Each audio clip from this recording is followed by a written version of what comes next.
welcome back to my channel. It's great to have you here once again. And well, it's Sarah here, you already know that, and today I am going to make a new video belonging to this playlist, which is actually based on the cooperation between my channel at Mayora and the University of Lincoln in the United Kingdom, and specifically the IBCC Digital Archive, so the International Bomber Command Center Digital Archive. As I said before in my previous videos, I am so thrilled and honored and grateful for this project. In fact, I have the chance to talk about unpublished material, unpublished writings or texts, poems written by men and women who served in the Royal Air Force, specifically in the Bomber Command during the Second World War, and specifically in the period of the Allied bombing. So these poems, these writings are completely unpublished because they belonged to private collections. And today we have the opportunity to talk about them and to somehow use the words of the witnesses and to hear their voices while they talk about their experiences and their perceptions and their truth. Especially today I'm going to talk about Sergeant Charlie Darby. And through his words, his incredibly meaningful poem and something else he wrote that was also very meaningful, and we're going to read in a moment, we're going to talk about a figure that represents somehow another side of another way of belonging to the Bomber Command or aircrew in general. So I'm not talking about a pilot, I'm talking about a gunner. When talking about the RAF, or anyway air forces in general, we tend to talk and to think about the pilots, just the pilots. They are obviously protagonists, but the public opinion often sees them as the only protagonists of war, which isn't true. They are obviously, pilots are sort of legendary figures, okay, somehow, because they are these ordinary men who could somehow fulfill the human desire, wish to fly, okay, somehow, this flying attitude. And on the other side, they're warriors, and so they have become sort of mythological figures, okay, flying men on one side and traditional warriors on the other side. So the traditional, the idea of the warrior is somehow upgraded, we can say so, to the idea of a demigod who is able to fly and looks like a modern Prometheus. This is the glamorous idea we have of pilots, but as usual, it often happens actually, one glamorous and tragic side of history often tends to outshine or cover the other side of the coin, which is just as important, okay? And today we're going to talk about this other side of the coin, and specifically we're going to talk about gunners, okay? Charlie Darby, Sergeant Charlie Darby, was a rear gunner in a bomber, and rear gunners were called tail end Charlies. This idiom is still existing in British English with a very specific connotation. It has somehow subtle undertones. It means it represents someone who closes a group, somehow the rear guard, we can say so, and it has a connotation of danger, of course, and loneliness somehow. Well, today we're going to talk about the sergeant who joined the Royal Air Force in 1943. He was trained as a gunner and a wireless operator, and he was an air gunner from the 22nd of January 1944 to the 16th of Janury 1945, so a year, more or less, you can say so. Charlie Darby was stationed at RAF Castle Kennedy and RAF Driffield, and he flew Ansons, Wellingtons and Halifaxes, and K2 and 3, so different airplanes, and he took part in 30 night and daylight operations over Belgium, France, and Germany and the Netherlands. There is a very long and detailed interview in which he talks about his life, about his time in the Royal Air Force and Bomber Command, and also his life after that.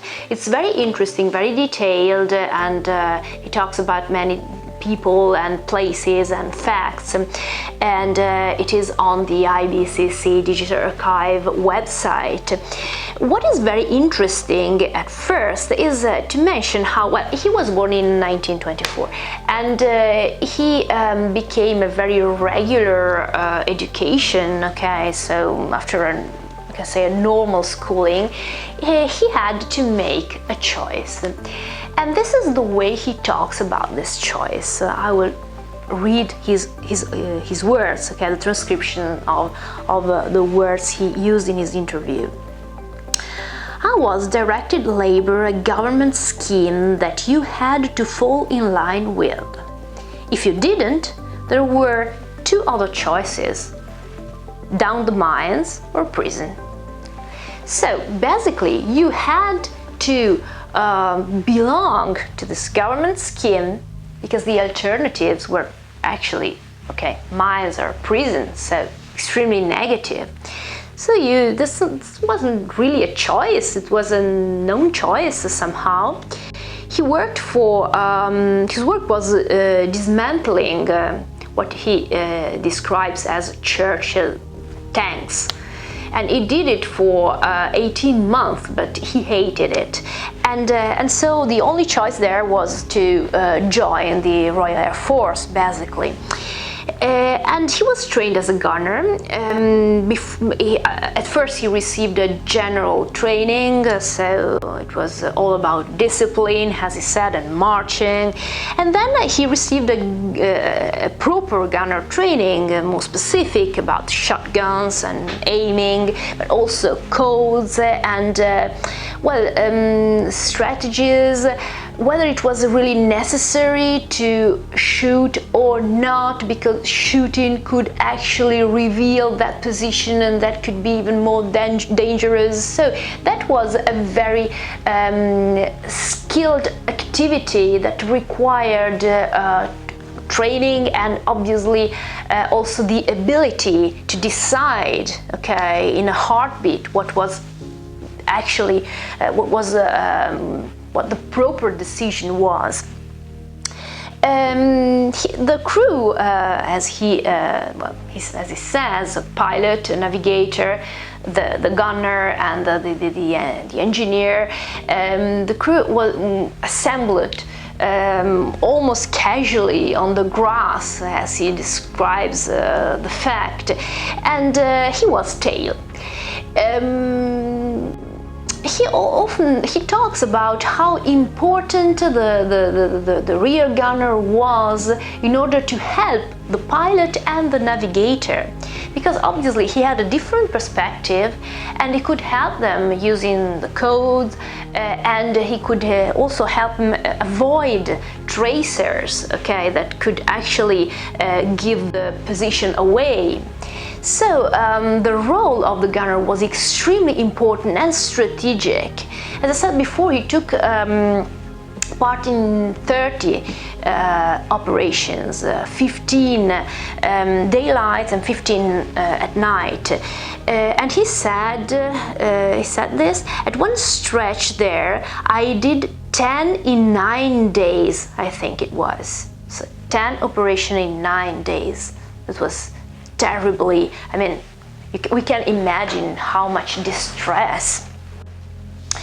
And talking about raids, he says, well, actually he was asked how he felt about the strikes, okay, how did the crew feel? And he answers like that. He says, well, about the same as me, I think. Such dedication, this is what went through all air crew as well. You know, you had to do that to survive. So once again, as we said in my previous videos, once again we can say the ultimate aim was survival. This is what they had to do to survive. And when he was asked what he did, what he used to do, okay, in his spare time, he said he wrote most of the time. And he wrote to Barbara, okay, of course, and he also wrote poems and the texts and writings we are going to read today. And last thing I'd like to emphasize about his biography and his impression, his memories today. When he was asked what happened when his career as a rear gunner was over, he answered like that. He told us, as we were going to be made redundant, they would issue us with a ground job, and that was it. So, as I've told you earlier, we were just a person not needed. So the interviewer asks, how did you feel about that? And he answers, well, depressing. So that's particular. The void he feels when his duty is over is very particular, especially when now we're going to read his poem and we're going to actually emphasize and understand how terrible this work, this job was, okay? But actually, when he actually felt redundant, so useless, the void was even more depressing.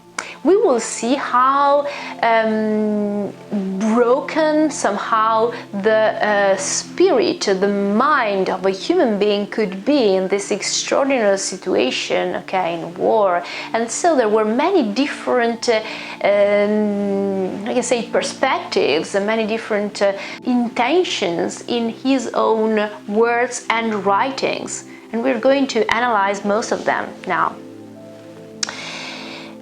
Before reading his very meaningful poem, we'll go through a very interesting little ode that most likely was written by Charlie Darby himself and pictures so well the role of the gunner and most definitely the pride they had despite the lack of fame and glamour, as I said before.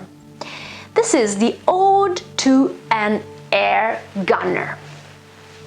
And it says, if I must be straight rear gunner, then please God, grant me grace that I may leave this station with a smile upon my face. I may have wished to be a pilot and Joe along with me, but if we were all pilots, where would the Air Force be? A pilot is only a chauffeur, and he is there to fly the plane. It's the gunner who does the fighting, though he may not get the fame. It takes a man to be a gunner, to sit out in the tail when the Messerschmitts come at you and the slugs fly like hail. But we're in here to win the war. Until the job is done, let's forget our personal feelings and get to work behind the gun. Now, that's extremely interesting because it's such a great and crystal clear picture of how a gunner could feel. So his pride, his sense of duty, at the same time this disappointment or personal feeling, a sad feeling that his work, his job was not recognized, not completely recognized, but also the strength they had to forget about that and go on with their job. It could sound a little sarcastic when he says the pilot is a chauffeur. It could sound a little harsh somehow. But actually, it's not. It's much more of a, we can say, something they actually needed to take strength, okay, and face the danger. This is something that always happens, okay. When a human being has to face danger, he needs something to somehow give him courage and strength, okay, and this is what he is doing here, reaffirming the importance of what they're doing. In fact, the first thing he does is hoping that if obviously a gunner meets his end, he will do that in a peaceful way with a smile upon his face.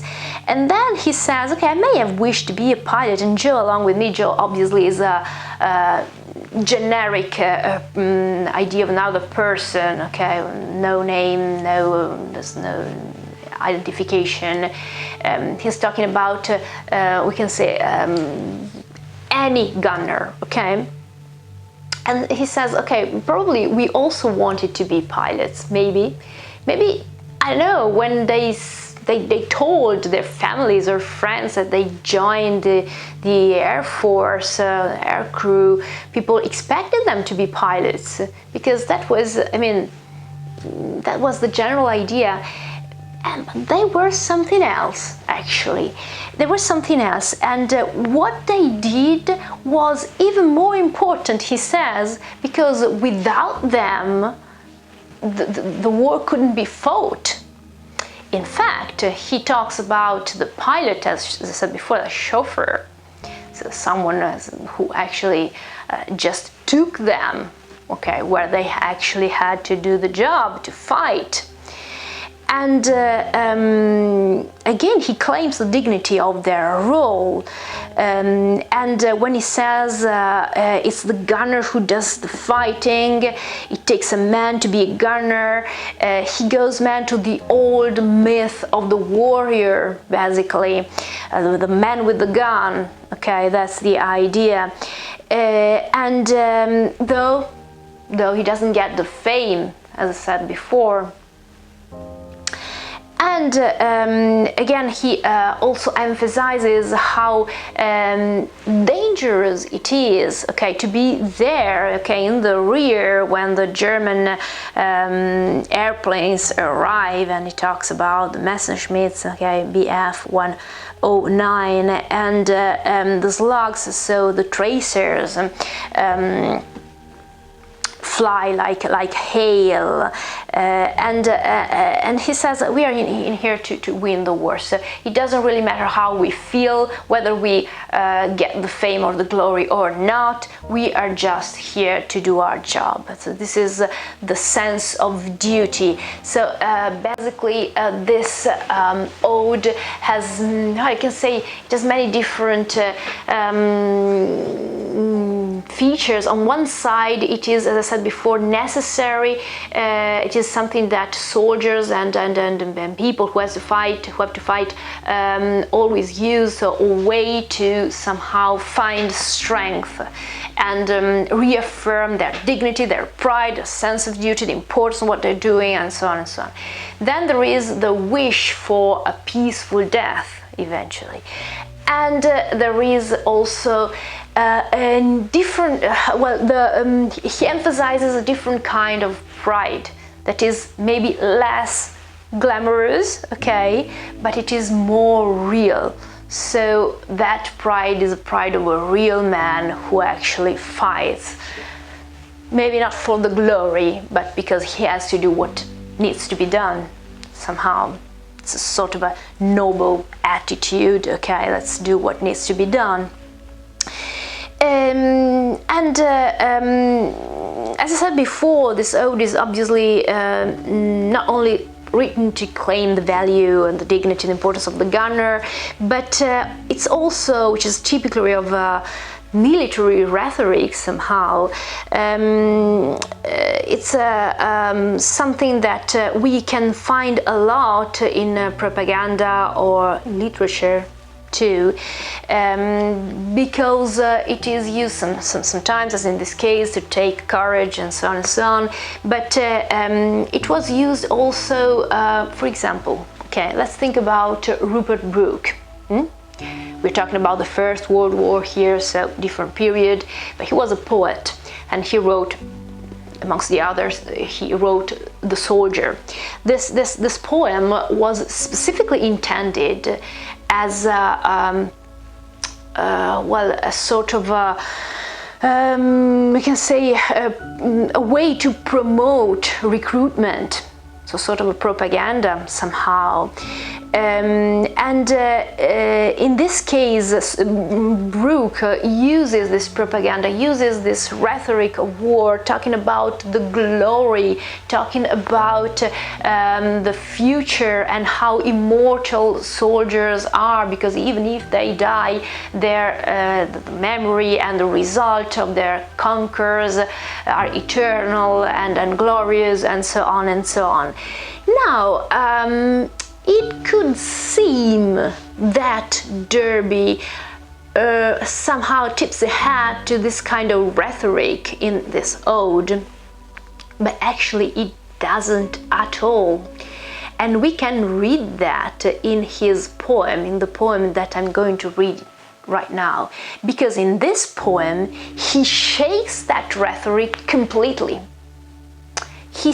At the very beginning we think that he is using that rhetoric somehow, but in the end we understand that he completely he shakes it, and that rhetoric is completely upside down. Now I'm going to explain what I mean. First of all, I read the poem, okay, we analyze it together, and then I tell you what I'm talking about. An AG stood at the Pearly Gates. His face was worn and old. He meekly asked the man of fate, "May I come into the fold?" "What have you done," St. Peter asked, "to gain admission here?"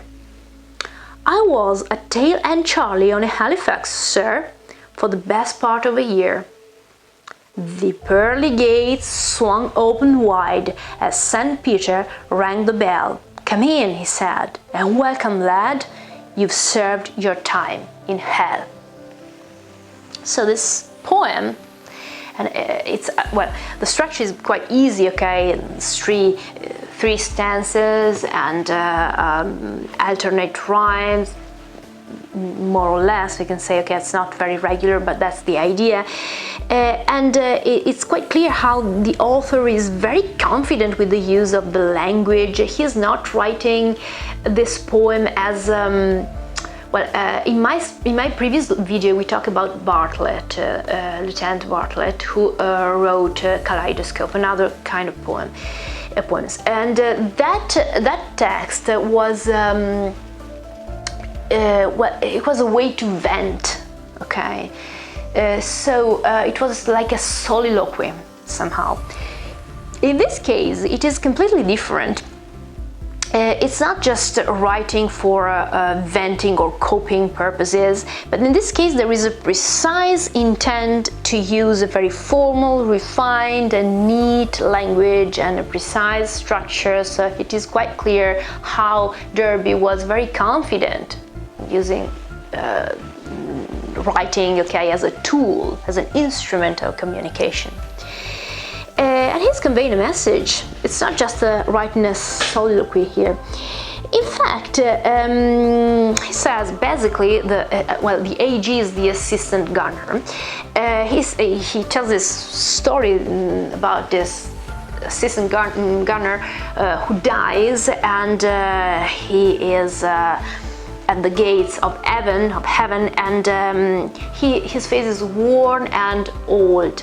So he is old, but we know that he has served just a year as a gunner. So this is also it means how stressful and draining it was, okay, to work as a gunner. Okay, even 1 year could actually count as so many years. And he asked St. Peter to actually admit him in heaven, and St. Peter asked what he has done to gain this admission.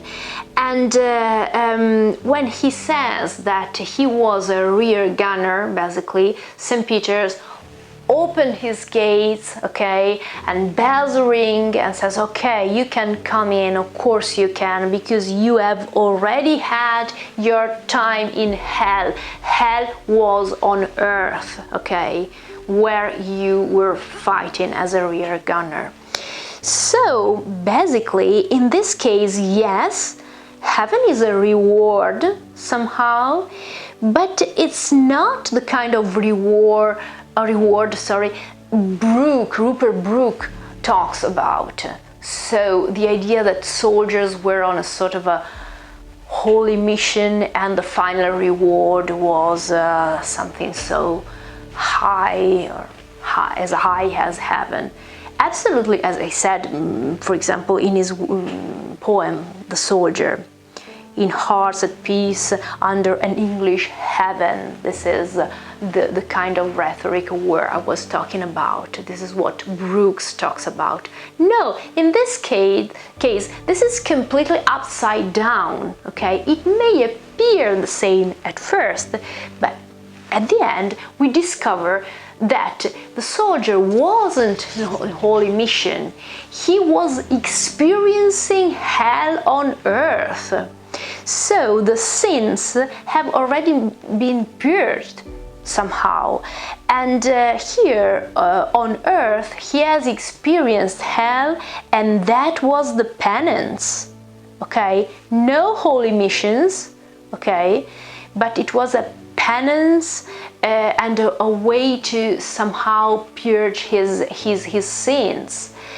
Penance and atonement somehow, and so now it's time for redemption, and stepping into heaven and gaining and finally achieving peace is that redemption. So the idea here, the idea of heaven, is not the idea of a moral reward, but it's a much more human idea of a reward you gain, a peace you have earned, okay, after living such a hell here on earth. So there is an idea of redemption and not of being awarded of any moral glories or whatever. Again, as I said before, talking about kaleidoscope, so Bartlett's work in my previous video, there is no religious connotation here. So there is not the idea of heaven and hell as in good and evil. It's just basically heaven represents peace, and hell was war. Simple as that. Okay.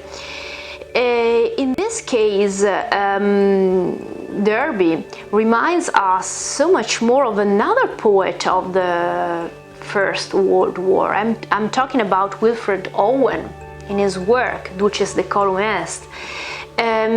Also in that case, Owen talks about war as a living hell. he talks about suffering and wounded soldiers, and gas and shells, and people who were deaf and blind and suffocating and dying in a terrible way. That was heaven. Sorry. Of course, that was hell, okay? Hell on earth. And he talks about, Owen talks about the propaganda as the old lie, because it promises glory while there is no glory. He says, my friend, you would not tell with such high zest to children ardent for some desperate glory the old lie, dulce et decorum est, pro patria mori.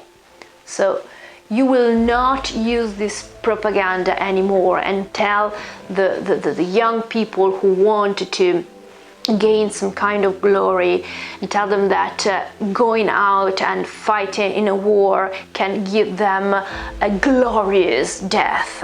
Dulcis et decorum est pro patria mori is Latin, of course. It means that it is so sweet and glorious to die for your fatherland. Now, what Darby says is so much more similar to what Owen said rather than to what Brooke said. Even if apparently the poem tells us something different, because it talks about a soldier, a gunner in this case, that actually goes to heaven. But the reason why he goes to heaven is not because he has achieved or he has been on holy mission, but it is because actually he has already somehow he has already been through hell here, and now he has gained some sort of a redemption, peace. Now you can see how many different elements.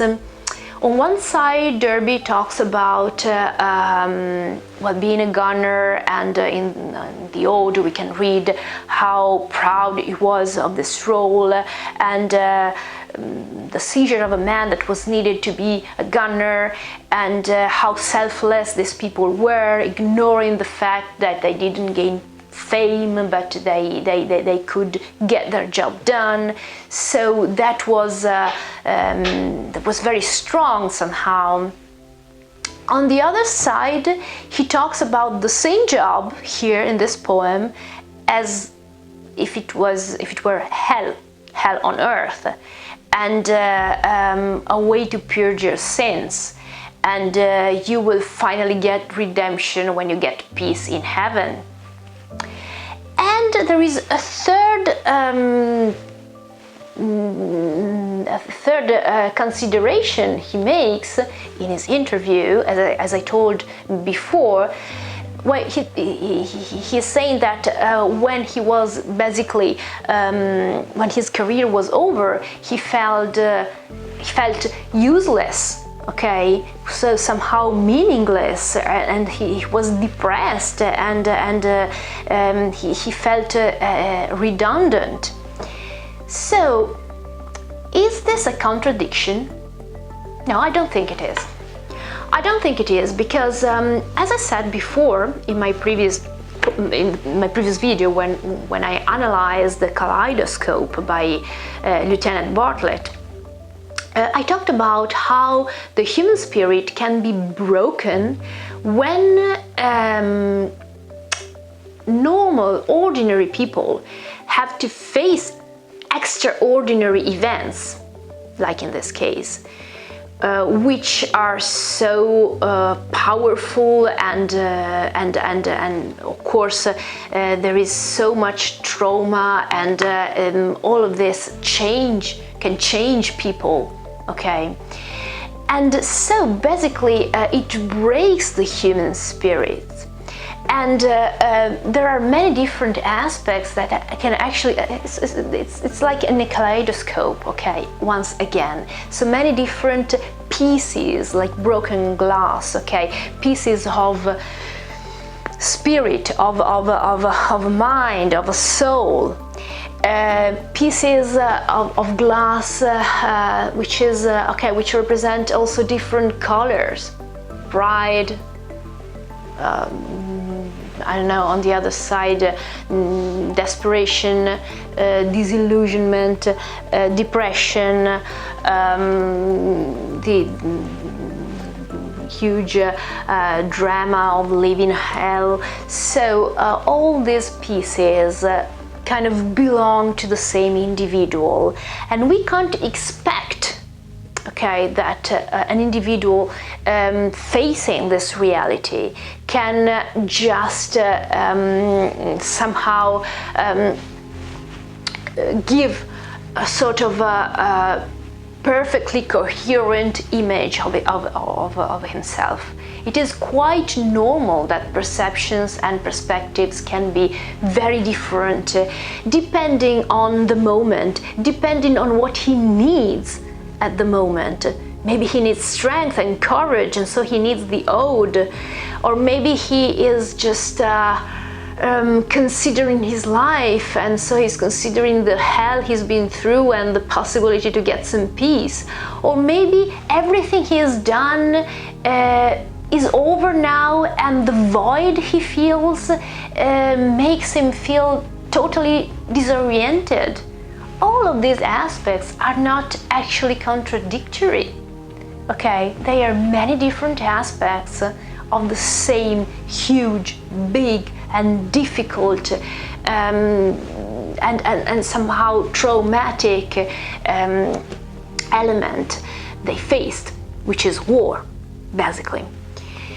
So this is definitely a new perspective, not just because Darby was a gunner and not a pilot, but also because the different insights he gave can offer a multifaceted interpretation of how a man could feel, okay, in that specific situation. I hope it was interesting for you too, and of course you can find the material I'm talking about on the IBCC Digital Archive website. In the description below you'll find the links, okay, to all of that. And I really hope it was interesting, and I'd like to read your opinions in the comments or whatever you want, and we're going to go on reading and talking about the lives and experiences and feelings of these people, because they are actually okay, we owe them, as I said before, we owe them memory, respect, and a moment for us to think, okay, and it is something that makes us richer and gives us the opportunity to see history from a different perspective, and to have a new glimpse, okay, on some aspects of our history and war. Thank you so very much to all of you. Thank you so very much to the University of Lincoln once again, and specifically the IBCC Digital Archive. And I hope to have the chance to talk to all of you very soon again, reading this incredibly precious, unpublished material. Thank you so very much, and see you very, very soon. Bye.